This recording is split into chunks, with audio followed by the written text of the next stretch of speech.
Show शुरू होता है जब हम कुछ गुंडों को जिन नाम के लड़के की पिटाई करते हुए देखते हैं। उसे कुछ समय से धमकाया जा रहा है।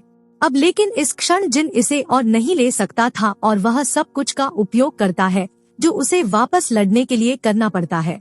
वह उनमें से हर एक को मारता है और जैसे ही वह उन्हें खत्म करने वाला होता है, उसकी माँ प्रकट होती है और उसे रोकती है। उसकी माँ उसे तुरंत घर ले जाती है और इस तरह की स्थिति का सामना करने पर उसे प्रशिक्षित करना शुरू कर देती है। बाद में उस शाम फिर से धमकाने वाले पिता में से एक जिन के घर में दिखाई दिया। जिम ने अपने बेटे के साथ जो किया उससे नाराज था। चौंकाने वाली उसकी माँ ने उसे उस आदमी से माफी मांगने के लिए कहा, भले ही वह वास्तव में उस आदमी का बेटा था जिसने लड़ाई शुरू की थी। जिन अपनी माँ की आज्ञा का पालन करना चाहता था और माफी मांगता था, लेकिन वह आदमी एक झटका बना रहा क्योंकि वह वास्तव में उसे अपने बेटे पर हमला करने के लिए सबक सिखाना चाहता था, क्योंकि वह हमला करने वाला था। जिन की माँ अचानक कदम उठाती है और आदमी को बेहोशी की हालत में घूंसा मारती है। लड़के को अपने पिता को घर ले जाने की आज्ञा देती है। कुछ क्षण बाद जब जेनेट और उसकी माँ बातचीत कर रहे थे तो उनके घर के सामने एक राक्षस दिखाई दिया। राक्षस जिन माँ ने उसे घर छोड़ने का वादा किया, चाहे उसके साथ कुछ भी हो जाए, और वह नुकसान होने का प्रबंधन करती है। उसे अपने दादा के स्थान पर भाग जाना चाहिए। तुरंत जिन की माँ घर छोड़ देती है और एक दानव के साथ आमने सामने की लड़ाई में चली जाती है। कोई फर्क नहीं पड़ता कि उसने कितनी कोशिश की कि वह इस दानव के लिए कोई मुकाबला नहीं था, क्योंकि दानव हार गया था और उसे मारने वाला था जैसा कि उसने निर्देश दिया था, और वह की मदद करने के लिए बाहर नहीं जा सका। लेकिन उसका प्रहार दानव के रूप में दानवजिन को चोट पहुंचाने के लिए मुड़ता है।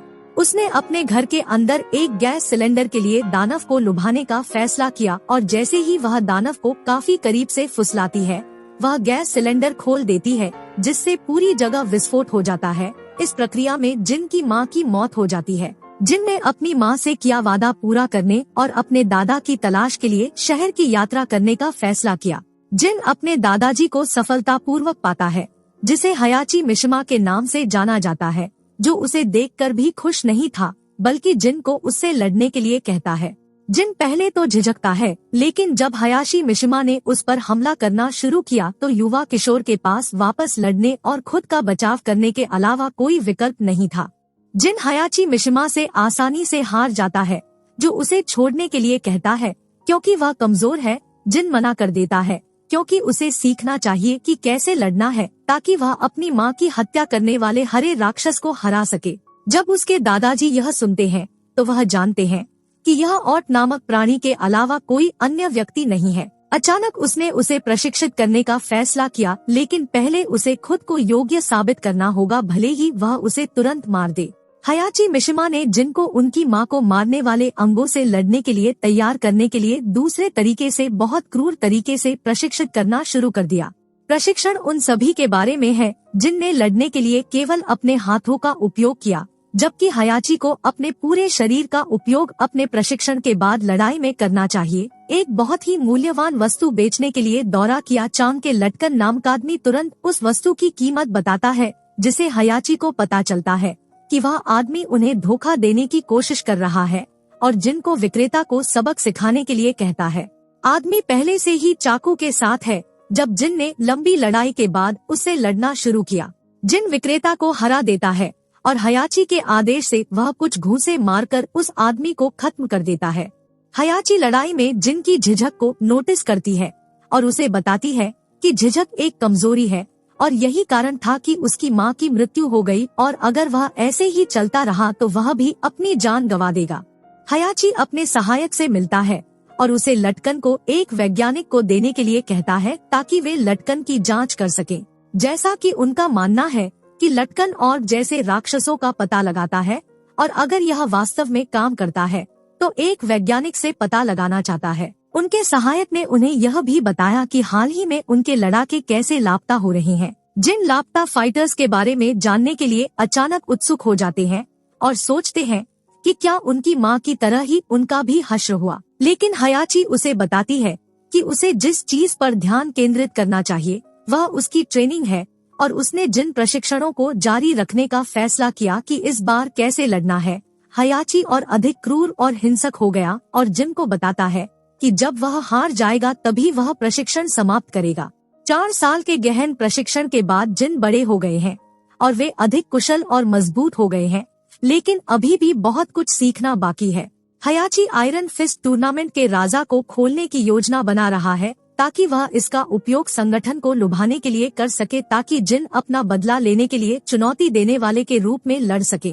हयाची ने प्रशिक्षण समाप्त कर दिया, लेकिन जिन अचानक उससे लड़ने के लिए मुड़ गया क्योंकि वह यही चाहता था, लेकिन फिर भी हयाची ने उसे हरा दिया और जिन को कमजोर और गुस्से में दयनीय कहता रहा।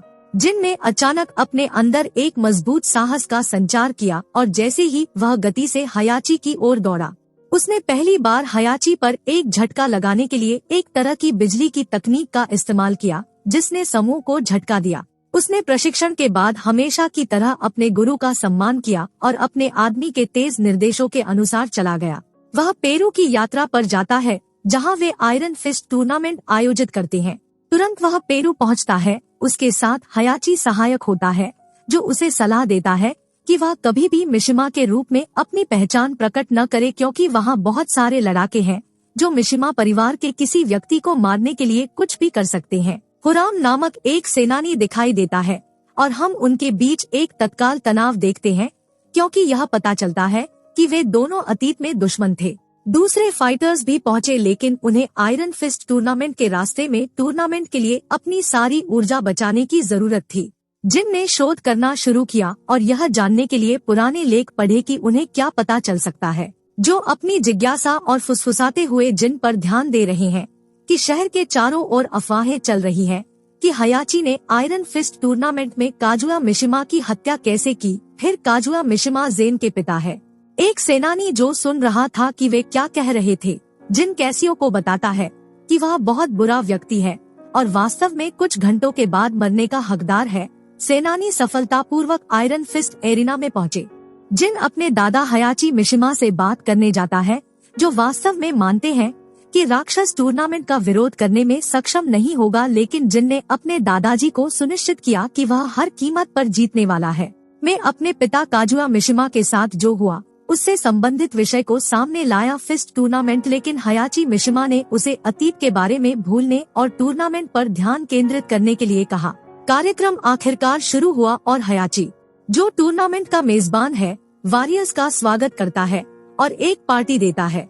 उनकी ओर से जिन लड़ाकों में से एक नीना विलियम्स के साथ गुप्त रूप से बात करने जाता है, क्योंकि वह जानना चाहता है कि क्या उसने काजुया और हयाची के बीच लड़ाई देखी थी। नीना उसे सलाह देती है कि परिवार का बहुत काला अतीत है और वह उसे बताती है कि उस तरह के परिवार के साथ कभी नहीं घुलना मिलना चाहिए। यह नहीं जानते कि यह वास्तव में जिन का परिवार है। फीनिक्स नामक एक अन्य सेनानी सुन रहा था कि वे क्या कह रहे थे और संदेह करने लगे कि जिन मिशिमा परिवार के बारे में जानने के लिए इतने उत्सुक क्यों हैं। फीनिक्स अपने पिता काजुया के बारे में बताकर जिन का ध्यान आकर्षित करता है, जिसे वह एक मतलबी कमीने के रूप में वर्णित करता है, क्योंकि फीनिक्स उसे कहानी बताना शुरू करता है जिसे एक फ्लैशबैक दिखाया गया है। जब हमने हयाची और काजुया को लड़ते हुए देखा तो हमने देखा कि कैसे शैतानी काजुया है जब वह हयाची को चट्टान से फेंकता है। इस कृत्य से हयाची को मार देना चाहिए था, लेकिन वह खुद को एक साथ रखने और काजुया के साथ फिर से लड़ने में कामयाब रहा। फीनिक्स व्यक्त करता है कि अगर हयाची ने अपने बेटे काजुया की हत्या कर दी तो उसे वास्तव में झटका नहीं लगेगा। बाद में जिन से मिलता है और उनसे सवाल करता है कि क्या उन्होंने वास्तव में अपने पिता की हत्या की थी। हयाची ने नोटिस किया कि सच्चाई जानने के लिए जिन कितना उत्सुक है। उसने स्वीकार किया कि उसने वास्तव में अपने पिता को मार डाला था और कहानी के अपने पक्ष को भी बताता है कि उसके पिता कितने निर्दयी है। वह बताते हैं कि उनके पिता काजुया ने एक देवी जीन को अपने कब्जे में ले लिया, जो काजुया को असीमित शक्ति और शक्तियाँ देता है, लेकिन इसने उनके दिमाग को प्रभावित किया, जिससे उन्हें बुरा जिन बना दिया। फिर अचानक पता चला कि उनकी माँ ने उन्हें अपने पिता के बारे में कुछ भी क्यों नहीं बताया। अगला एपिसोड शुरू होता है जब हम लिंग जियाओयू नामक एक सेनानी को देखते हैं जो जिन को परेशान कर रहा है, क्योंकि वह ध्यान करने की कोशिश करता है। वह उसे बताती है कि उसकी लड़ाई अगली है, इसलिए उसे वास्तव में खुद को तैयार करने की जरूरत है। वह लेरॉय स्मिथ के नाम से जाने जाने वाले एक बहुत शक्तिशाली योद्धा से लड़ेगा। कुछ ही मिनटों के बाद आखिरकार वह लड़ाई शुरू हो गई जिसका सभी को इंतजार था। जिन कजामा बनाम लेरॉय स्मिथ जैसे ही लड़ाई शुरू होती है, हमें पता चलता है कि लेरॉय स्मिथ एक उत्कृष्ट सेनानी है, क्योंकि जिन वास्तव में अपने वार का बचाव करने के लिए संघर्ष कर रहे थे। लेकिन जैसा कि वह अपनी माँ को याद करता रहता है, इसने उसे पहली बार लड़ने के लिए प्रेरित किया। जिन ने लेरॉय को जमीन पर पटकने का प्रबंधन किया और कुछ और पीटने के बाद जिन ने उससे कहा कि लड़ाई खत्म हो गई है, लेकिन गुस्से में लेरॉय ने हार मानने से इनकार कर दिया। वह लड़ाई जो जिन को गरीब सेनानी को हराने के लिए अपना पैर तोड़ने के अलावा कोई चारा नहीं देती।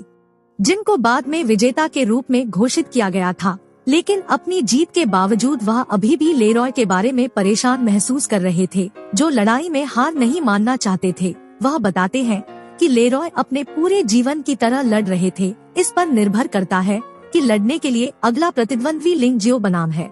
नीना विलियम्स। जिन ने लिंग को सावधान रहने की सलाह दी क्योंकि नीना एक भाड़े का हत्यारा है, लेकिन लिंग ने परवाह नहीं की क्योंकि वह लड़ाई के बारे में आश्वस्त है। जिन हयाची जाता है और उससे विनती करता है कि वह लिंग को लड़ने की अनुमति न दे क्योंकि वह सिर्फ एक किशोरी है। लेकिन हयाची ने जवाब दिया कि उसके और लिंग के बीच तुलना यह है कि उसके पास खुद के लिए खेद महसूस करने के बजाय एक योजना है। लिंग जियो और नीना विलियन के बीच लड़ाई शुरू हुई। विरोधियों के बीच यह बहुत कठिन लड़ाई थी, लेकिन रणनीति के साथ लिंग जियो ने नीना को नॉकआउट से हरा दिया। जिन्होंने लेरॉय स्मिथ के साथ अपनी लड़ाई के बारे में दोषी महसूस किया, ने यह जानने के लिए कि वह कैसे कर रहे हैं, उनसे मिलने का फैसला किया। लेरॉय जिन को हयाची के कुत्तों में से एक कहता है, लेकिन जिन उसे बताता है कि वह हयाची के आदमियों में से एक नहीं है और उसके पास टूर्नामेंट में लड़ने का एक व्यक्तिगत कारण है। लेरॉय ने जेन को सूचित किया कि हयाची उसका उपयोग कर रहा है, जैसे वह अपनी चर्चा के दौरान बाकी सभी का उपयोग कर रहा है, और जिनको लेरॉय जैसे आदमी के साथ अपना समय बर्बाद करने के बजाय अपनी अगली लड़ाई के लिए तैयार होने के लिए कहता है। वह जिन को याद दिलाता है कि अपनी माँ की मौत का बदला लेने का एकमात्र तरीका ऑर्गे को मारना है। कुछ क्षण बाद अगली लड़ाई शुरू होने वाली है, क्योंकि जिन को हुआरोंग से लड़ना है। जब लड़ाई अंत में शुरू हुई तो जिन को याद आया कि उनकी माँ ने उन्हें किसी को हराने में आनंद नहीं लेने के बारे में बताया था। अचानक जिन ने अपने शरीर पर एक खरोंच के बिना हुआरोंग को रणनीतिक रूप से हरा दिया और अपनी दोस्ती बनाए रखने के लिए उन्हें एक पेय खरीदने की पेशकश की। लेकिन यह केवल हयाची को क्रोधित करता है, क्योंकि जिन ने हुआरोंग को क्रूर तरीके से नहीं हराया। अगला एपिसोड तब शुरू होता है जब हम लिंग शियाओयू को किंग से लड़ते हुए देखते हैं, लेकिन किंग लिंग को नॉक आउट करके उसे हराने में कामयाब हो जाता है। लिंग शियाओयू लड़ाई में बुरी तरह से घायल हो गया है, इसलिए जिन उसके घावों की देखभाल करने के लिए जल्दी करता है जब तक वह पुष्टि नहीं करता कि वह ठीक है। जिन ने अपनी मां की मौत का बदला लेने के लिए टूर्नामेंट में लड़ने के अपने उद्देश्य के बारे में लिंग जियोयू को बताया। अगली लड़ाई किंग बनाम पॉल फीनिक्स है। हयाची ने जिन राजा को सूचित किया कि वह नहीं है जो वह प्रतीत होता है, क्योंकि वह मानता है कि असली राजा ऑर्गे द्वारा मारा गया था। फिर लड़ाई के दौरान हम फीनिक्स को राजा की पिटाई करते हुए देखते हैं, लेकिन आश्चर्यजनक रूप से राजा ने उसमें से एक रहस्यमयी ताकत निकाली और लड़ाई में फीनिक्स को हराने के लिए इसका इस्तेमाल किया। बाद में हयाची पर मिशेल चांग नाम की एक लड़की ने हमला किया। वह जानना चाहती है कि हयाची ने अपनी माँ के साथ क्या किया और वह अपनी माँ के पेंडेंट के लिए भी अनुरोध कर रही थी। जिन उन्हें लड़ते हुए देखता है और वास्तव में भ्रमित होता है। वह लड़ाई बंद कर देता है और हयाची से सवाल करता है कि वास्तव में क्या चल रहा है। हयाची जिन को बताती है कि वह एक हत्यारा है। जब हयाची चली जाती है, जिन मिशेल की मदद करने की कोशिश करता है, लेकिन वह नोटिस करती है कि जिन मिशिमा परिवार से है। वह जिन को बताती है कि उसकी माँ अच्छे के लिए लटकन की शक्ति का उपयोग करने की कोशिश कर रही थी, लेकिन हयाची ने उनसे इसे चुरा लिया। उनका मानना है कि हयाची का अपना एक गुप्त इरादा है जो कुछ बुराई को पूरा करने के लिए लटकन शक्ति का उपयोग कर रहा है। जिन चीजों को स्पष्ट करने की कोशिश करता है कि हयाची केवल मूल को रोकने और रोकने के लिए लटकन का उपयोग कर रहा है, लेकिन मिशेल जवाब देती है कि उसकी माँ की मान्यताओं के आधार पर हयाची वास्तव में वह थी जिसने मूल को दुनिया में लाया। वह उसे यह भी बताती है कि उसकी कहानी राजा नामक एक सेनानी के समान है। राजा की माँ की भी राक्षस द्वारा हत्या कर दी गई थी, इसलिए राजा टूर्नामेंट में लड़ रहा है क्योंकि उसे अनाथालय को निधि देने के लिए धन की आवश्यकता थी। कुछ क्षण बाद अगली लड़ाई अंत में शुरू होती है, क्योंकि जिन को मैच में राजा का सामना करना पड़ता है।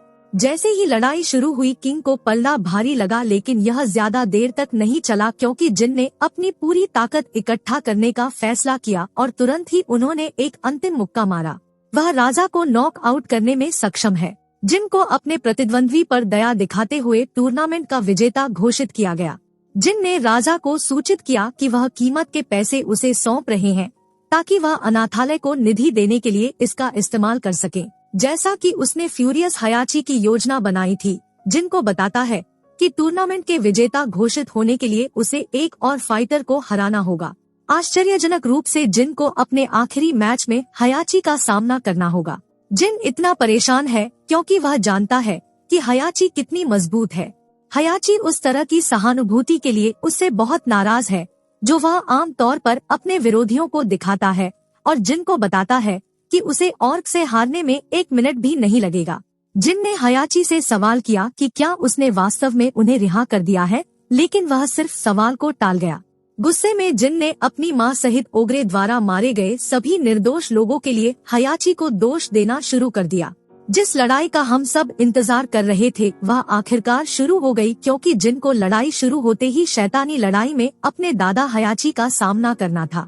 हयाची जिन पर अपने पोते को मारने के लिए खुद को तैयार करने के लिए एक बहुत ही क्रूर प्रहार करता है। हयाची जिन को बहुत ही हिंसक तरीके से पीटता है और उसे दीवारों के खिलाफ फेंक देता है, क्योंकि जिन जमीन पर बेहोश पड़ा रहता है। उसे अपनी माँ की यादें मिलनी शुरू हो गई, जो उसे सिखा रही थी कि कैसे कुछ ही समय में लड़ना है। जिन अपने पैरों पर वापस आ जाता है, जो हयाची को चौंका देता है। लड़ाई जारी है और जिन कज़्मा कौशल का उपयोग करते हैं।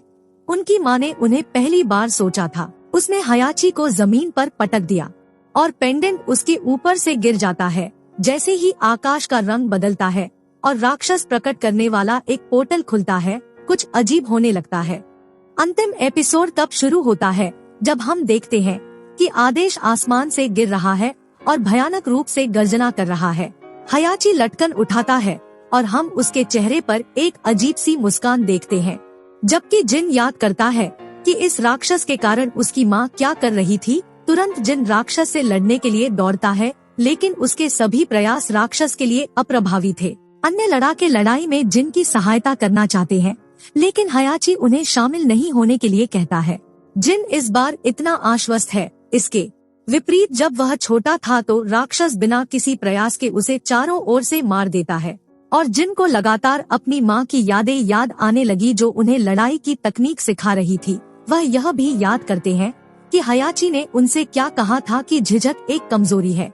ज़ेन ने 2 अलग अलग तकनीकों को जोड़ना शुरू किया जो कज़्मा और मिशिमा है और राक्षस से लड़ने के लिए उपयोग करती है। एक लंबी लड़ाई के बाद जिन राक्षस को हराने में कामयाब हो जाता है। जिन गुस्से में हयाची से कहता है कि वह उसके साथ अपने सारे रिश्ते खत्म कर रहा है और वह अब खुद को टूर्नामेंट में शामिल नहीं कर रहा है, क्योंकि वह हयाची को उन सभी निर्दोष लोगों के लिए दोषी ठहराता है जो मारे गए हैं, खासकर उसकी माँ। लेकिन उसके जाने से पहले आसमान ने फिर से रंग बदलना शुरू कर दिया और हम राक्षस से एक शक्तिशाली ऊर्जा निकलते हुए देखते हैं, जिसने न केवल इसे बड़ा बना दिया बल्कि इसे एक विशाल उड़ने वाले जानवर में भी बदल दिया, जो अब पहले से अधिक मजबूत हो जाता है क्योंकि राक्षस उसे पकड़ लेता है। लिंकन उसे शक्तिशाली प्राणी के हाथों मरने के लिए अकेला रहता है, इसलिए वह लड़ाई में उसकी सहायता करने के लिए अखाड़े में जाती है। जब हम देखते हैं कि हयाची बस दूसरी तरफ खड़ी है और मुस्कुरा रही है, तो राक्षस ने लिंक को हरा दिया और उसकी गर्दन को गला दबाकर मारना शुरू कर दिया। लड़ाई से थकने के बावजूद जिन उसे बचाने के लिए बेताब है।